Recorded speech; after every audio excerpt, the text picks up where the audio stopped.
প্রিয় দ্বীপবাসী, আসসালামু আলাইকুম। আপনারা জানেন বাংলাদেশ জাতীয়তাবাদী দল বাংলাদেশের সবচেয়ে জনপ্রিয় একটি রাজনৈতিক দল। এই দলের চট্টগ্রাম ৩ সন্দ্বীপ সংসদীয় আসন থেকে আমি সহ প্রায় আমরা ৬-৭ জন বিএনপির পক্ষ থেকে মনোনয়ন প্রত্যাশী ছিলাম। আপনারা দেখেছেন গতকালকে আমাদের বাংলাদেশ জাতীয়তাবাদী দলের বিপ্লবী মহাসচিব, আমাদের পরম শ্রদ্ধেয় নেতা মির্জা ফখরুল ইসলাম আলমগীর সন্দ্বীপ সহ চট্টগ্রামের ৬০টি আসনের প্রাথমিক তালিকা ঘোষণা করেছে। সন্দ্বীপ থেকে আমাদের প্রাক্তন সংসদ সদস্য জননেতা মোস্তফা কামাল পাশাকে ওনারা প্রাথমিক মনোনয়নের ঘোষণা দিয়েছে। আপনারা দীর্ঘদিন আমার সাথে দীর্ঘ এই 17.5 বছর 1-11-2 বছর, ফ্যাসিস্ট হাসিনার 15.5 বছর আপনারা রাজপথে আন্দোলন সংগ্রামে ছিলেন। আপনারা অনেকেই বাড়িঘরে থাকতে পারেন নাই, ফ্যাসিস্ট সরকারের মিথ্যা মামলা হামলার শিকার হয়েছেন, অনেকে জেল খেটেছেন, অনেকে ব্যবসা বাণিজ্য হারিয়েছেন, অনেকের মা বাবা পর্যন্ত লাঞ্ছিত হয়েছে। দীর্ঘ এই পথ চলায় আপনারা আমার সাথে ছিলেন। আমার প্রতি আপনাদের নিরন্তর ভালোবাসা ছিল।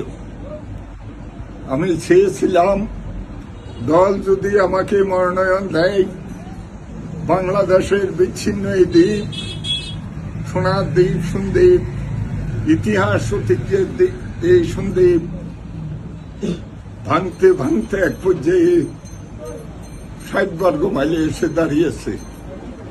অধুনা আমাদের এই দ্বীপ আল্লাহর অসীম রহমতে ভেঙে যাওয়া ইউনিয়নগুলা, এই জমিগুলা পুনরায় আমরা জেগে উঠেছে। সেখানে ফ্যাসিস্ট সরকারের সাধারণ সম্পাদক নোয়াখালীর সেই ওবায়দুল কাদের অনেকটা তাদের ক্ষমতা ব্যবহার করে আমাদের স্বর্ণদ্বীপ, আমাদের বাসানচর, উড়িষ্যরের 2টি ওয়ার্ড তারা জবরদখল করে রেখেছে।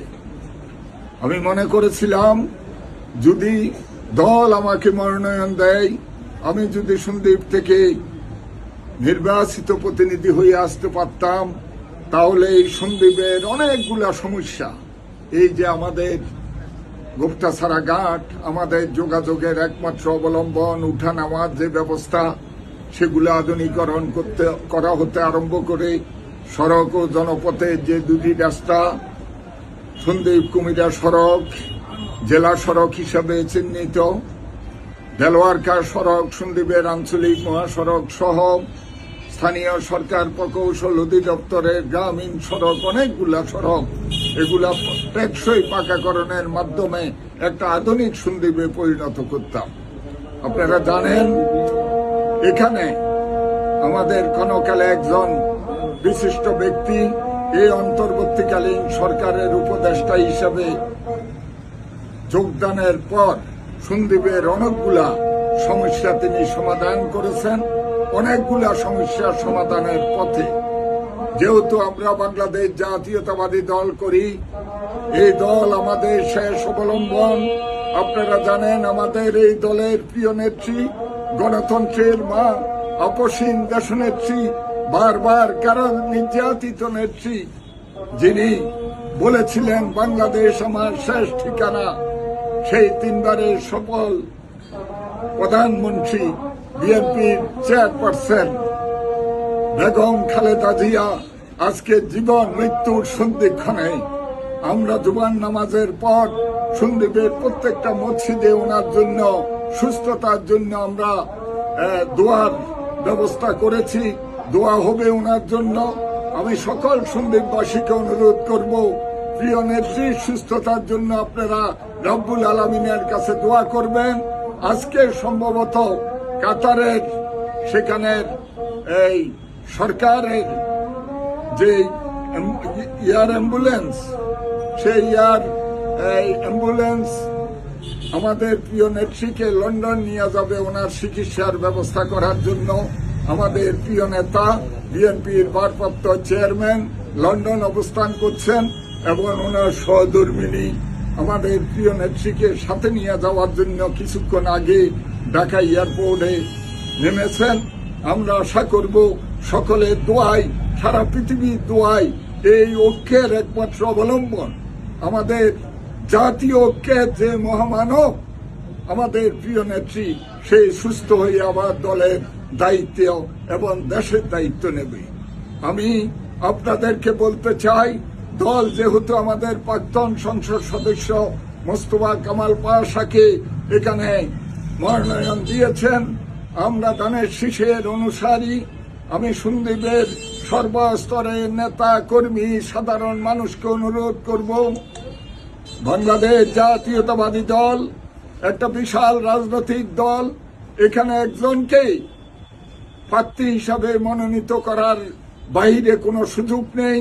আমরা হয়তো মনোনয়ন চেয়েছি, যেহেতু দল ওনার উপর আস্থা রেখেছে, ওনার প্রতি অনুরোধ থাকবে আপনি যারা মনোনয়ন প্রত্যাশী ছিলেন তারা সহ বাংলাদেশ জাতীয়তাবাদী দল সন্দ্বীপ উপজেলা, বাংলাদেশ জাতীয়তাবাদী দল সন্দ্বীপ পৌরসভা এবং প্রত্যেকটা ইউনিয়ন অঙ্গ সংগঠনের সকল নেতা সকলকে নিয়ে আপনার কার্যক্রম আরম্ভ করবেন। আপনার কাছে আমার বিনীতভাবে অনুরোধ থাকবে, এই ভাঙ্গন কবলিত সন্দ্বীপ, সোনার দ্বীপ সন্দ্বীপ, অনেক সমস্যা জড়িত এই সন্দ্বীপ। আপনি যদি নির্বাচিত হতে পারেন তাহলে সন্দ্বীপের সার্বিক বিষয়গুলা নিয়ে আপনি এগিয়ে যেতে হবে। পাশাপাশি আপনাকে খেয়াল রাখতে হবে, হয়তো দলের কারণে, দায়িত্বের কারণে বিভিন্ন জন আমরা মনোনয়ন চেয়েছি, আমাদের অগণিত ব্যক্তি সমর্থক থাকতে পারে। কোনো প্রতিহিংসা নয়, কোনো ভুল বুঝাবুঝি নয়, ঐক্যবদ্ধভাবে আমরা এই আসনটি আমাদের প্রিয় নেত্রী যিনি জীবন মৃত্যুর সন্ধিক্ষণে তাকে এবং আমাদের ভারপ্রাপ্ত চেয়ারম্যান তারেক রহমান সাহেবকে আমরা উপহার দেব বলে আমি আশা করি। পাশাপাশি আমি সন্দ্বীপবাসীকে বলতে চাই, আমার দীর্ঘদিনের নেতৃত্ব, বিশেষ করে চট্টগ্রামের আপসীন নেতা, বাংলাদেশের অবিসংবাদিত নেতা, বাংলাদেশ জাতীয়তাবাদী দলের জাতীয় স্থায়ী কমিটির অন্যতম সদস্য, সাবেক মন্ত্রী জনাব আমির খসরু মাহমুদ চট্টগ্রাম 10 থেকে নির্বাচন করবেন। আমার আরেক প্রিয় নেতা, যাকে নিয়ে আমরা রাজনীতি করেছি, ফ্যাসিস্টের বিরুদ্ধে আন্দোলন করেছি, চৌধুরী পরিবারের নির্যাতিত নেতা, মজলুম জননেতা জনাব গিয়াসউদ্দিন কাদের চৌধুরী, উনি রাউজান 6 থেকে নির্বাচিত করবেন।